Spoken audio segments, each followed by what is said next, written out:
tiny house here. Did a little bit of plumbing today. So that's the city's green pipe, 6 inch. Did my reducer there, 6 inch to 4 inch. It's a 10-foot section of 4 inch pipe. That's YT, 4x4x3. Deal with the plumbing coming off in this green container. If I make a tiny house out of that one.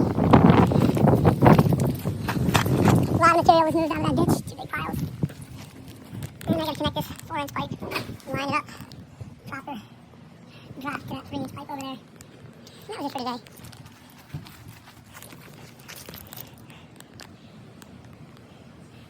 Did a lot of plumbing today. Did some electrical conduit.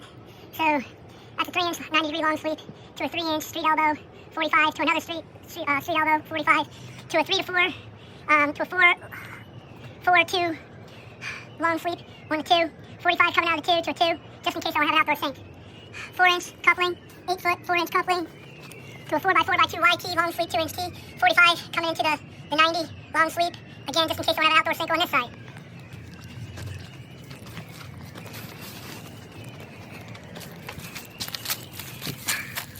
Comes to a 4x4x3 YT, 45, 3 inch coming out of the YT. That's a 4 to 6 coupling going to the 6 inch city green pipe. There it is, one big long look down there at it. 1.5 inch conduit, electrical conduit, just as deep as the city has the sewer line. I want almost as deep as the city had the sewer line, just a little bit up from what the city has. I'm going to do a test for leaks in the future. I'll put a bladder in there and see if it holds water for 15 minutes. And this one is the one I'm working on. And I'm tearing out the rotted wooden floor. Took away the big railroad ties that were holding it up. And just took these little corner posts to hold it up until I poured a concrete foundation underneath of it. Little tiny corner posts. Before we get this plumbing in. The plumbing's going to run along this back right side here. And I have it hooked up to the city already there. That's in a prior video. I did the 15-minute leak test on it. That's what I'm aiming for, to get the plumbing in tomorrow and some of this backfilled dirt and then gravel and get it ready for the concrete pour.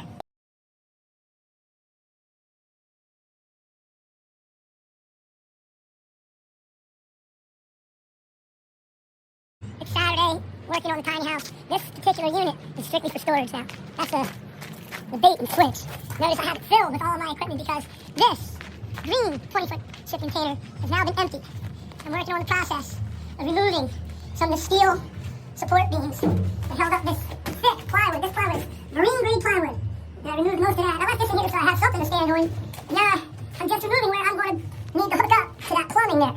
That white piece of PVC is my escape route for my waste plumbing, which goes directly into that green PVC, which is the city's PVC. That's where the forklift picks up the shipping container. That's that hole there to the left of that shovel. So it's this big rectangular U-shaped piece of metal. So the forks for the forklift that picks these containers up doesn't damage the goods inside of it. So there's the plumbing fixtures I want to use today. It'll be more detailed and laid out in the video. Bunch of YTs, long sweep, 90 degree elbows. Have some leftover 3 inch pipe, PVC, leftover 4 inch pipe. I might have to make a run to go get some 2 inch. Cost about $103. Got the glue. The primer's left over, so that was I didn't pay for the primer, but the glue. And I didn't pay for this pipe here. This is left over from my last job. I don't recall what they cost. It's 10 foot. So I needed the 1.5 inch and 2 inch. So I bought a 10 foot stretch of 3 inch and a Gatorade. All together, 30 foot of pipe, 3 10 foot sections of pipe, and the Gatorade cost me $43. Alright, if you're a pro, you don't need to pay attention to what I'm about to say, but if you're an amateur like me, you want to dry fit everything before you glue it. So that's all the important stuff there. That's for my shower. That's for my toilet. Long sweep elbows. That's for my sink. Now that's going to go to 2 sinks. But notice, I'm marking a line and a 9 and a 9. A line and 8 and an 8. A line, 7 and a 7. A line, 6 and a 6. 5 and 5, 4 and 4. 3 and 3, 2 and 2. And I didn't do 1 and 1, but I should have. And that way, when I put them all together, glue them all together, it all goes together the way I had it dry fitted. Had my markings on the wall where the toilet was supposed to go, where the sink was supposed to go. The shower was supposed to be 22, about 18 off of that wall there to give you elbow room for the shower door and the bathroom wall. Toilet's supposed to be 16 inches away from each wall. Actually 15, but I'm a little. So moving along here, about halfway done with the rough-in waste plate. So that's all glued. I have it strapped. Notice my toilet lines right up on center with my toilet. My sink lines right up on center with my 1.5 inch sink pipe. And that's a YT, 45 YT with 45 street elbow coming out of it. Long sweep, 3x3x3 YT. Long sweep, 9 degree, 3 inch elbow. Long sweep, 3x3x2 YT. And that's a solvent P-trap there. I'm going to continue with it. That there 3 inch coming up is for my vent pipe. waste line. Sink is just going to come up. I'm going to install a vent pipe. Okay, it's going better than I thought. Well, way better than planned. So there's my shower hookup, there's my toilet hookup, there's my sink hookup. Now all I got to do is run that 3-inch to that 3-inch, and I'm going to use a long sweep 90 and try to come off at a little angle there and line it up and see what happens.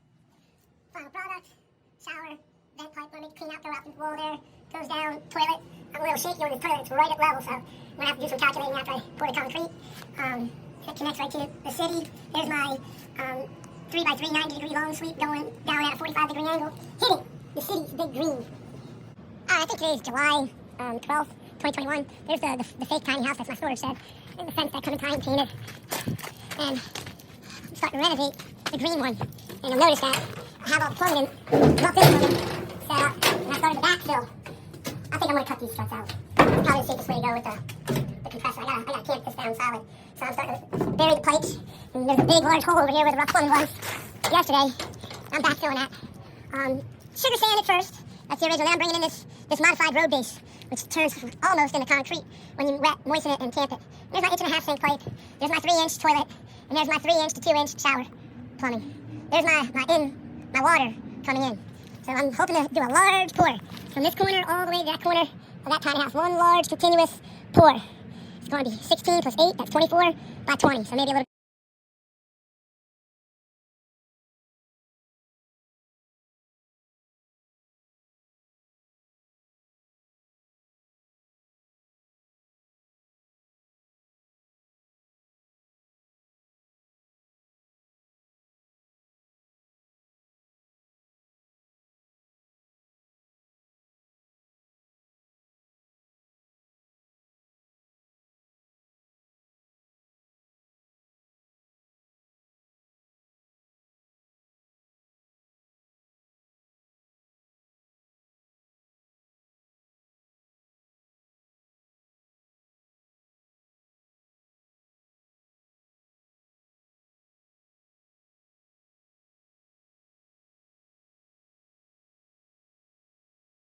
So there's about $407 worth of pressure-treated lumber I purchased at Home Depot. 4 2x10 by 16 pressure-treated, 6 2x6 by 16, and 2 2x4 by 16s. A couple of 2x4 or 2x3 by 8s for over the barn doors of the shipping container, and a couple pieces of PVC. I want to see if I can't reroute the exterior sink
wife's birthday.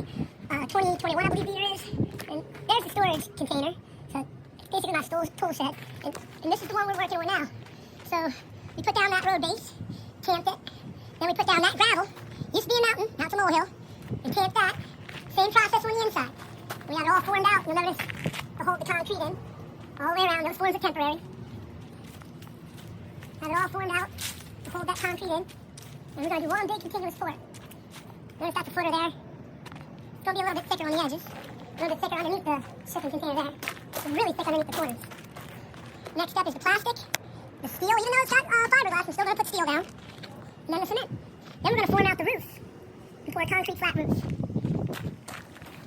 Here's my roughed in plumbing. All long sweeps. That's the sink. That's the toilet. And that's the shower. And those are the vent pipes. It is Tuesday, July 27th, 2021. Just bought about $404 of steel for the tiny house foundation. Bought some steel mesh, some rebar. I bought enough mesh for the roof. I'm going to do a flat concrete roof. I have enough mesh and rebar left over. I laid down all the steel on top of plastic, on top of gravel, compacted on top of compacted road base. Some people call it modified. I just made a molehill out of that mountain. I'm going to start spreading that out in the back. I'm tired of the sugar sand getting in between my toes. So that's going to be the common area of the tiny house. And this is my shed. And that's going to be the apartment, that big green ugly box. It'll look pretty. All right, today's August 10th, 2021. You'll notice the fence is no longer there. We took it down so that the cement truck can get back to the property. This concrete pad was poured on Monday. It was poured 2 days ago. And the grayness is starting to disappear. I guess it has something to do with the curing rate and how quickly or how slowly the concrete cures. Honestly, 2 days ago, or 3 days, or 1 day ago, yesterday, it was a lot grayer than it is now. It's a lot grayer than it is now. But it came out really nice. Not quite perfectly level, but I'll take the inside of the shipping container a little bit more level. But I still think I might put a floor leveler down. All this wood is getting recycled. I had used that wood to form out the main slab, but now I'm going to use that same wood to form out the roof. I'm going to do a poured concrete.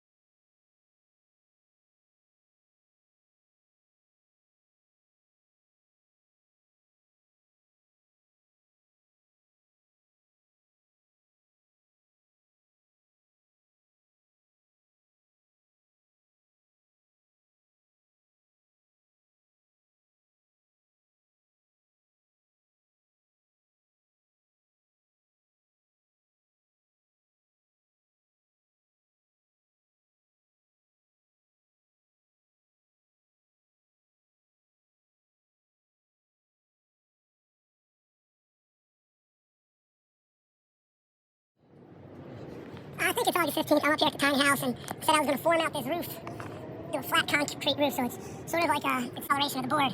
So that's a 10-inch board here. And this is an 8-inch or 6.5-inch board here. So I thought I was only going to have like 4 inches, but from my prior board that I tacked it to, it's almost a half a foot. So that would take 3 yards at 3,700 pounds a yard of cubic concrete. I don't like that on the roof. So I have this sort of rubber roofing down to keep it from leaking and keep the cement from going into the shipping container. What I'm going to do is I'm going to put some foam up here. Figured if I went 7 foot across, and this is 20 foot from this end to that end, and I went 7 foot across, that would give me 6 inches, and 6 inches of a really thick curve, like going around and 19 foot this way of foam, 2-inch foam. I did the arithmetic, and that's a whole yard of concrete. And it'll still be really strong along the edges here where the shipping container can support it. These shipping containers can hold 8 other full shipping containers on top of them. They weigh 5,000, so that's 40,000 pounds that this shipping container is allowed to have on top of it, but not in the middle, along the edge. That's where the strength is, along the edge of the shipping container. I used to be a scaffold man for a construction company, so instead of renting the scaffold, I'm going to have to buy this lumber anyway, so I'm going to reuse this lumber later. I'm going to have it sticking out like this. I'm going to make a bridge going across to that other hole and go into that ladder. That's called a pick. But it'll be set up safe for when the pump truck comes. Concrete slab is starting to cure slowly. They said 28 days until it's totally cured. And there's less gray coming through there with a whole bunch of dark gray spots. But that must be the chemical curing process. So there's a lot less gray spots. Hopefully it'll cure totally white, chalky white. I'm going to dye it anyway and cut it up a little bit and make it look like a natural rock floor. I don't mind if those gray stains stay. But they're supposed to go away. That means it's curing properly. And I didn't want to pour the roof before this foundation was totally cured. And the cure rate is 28 days.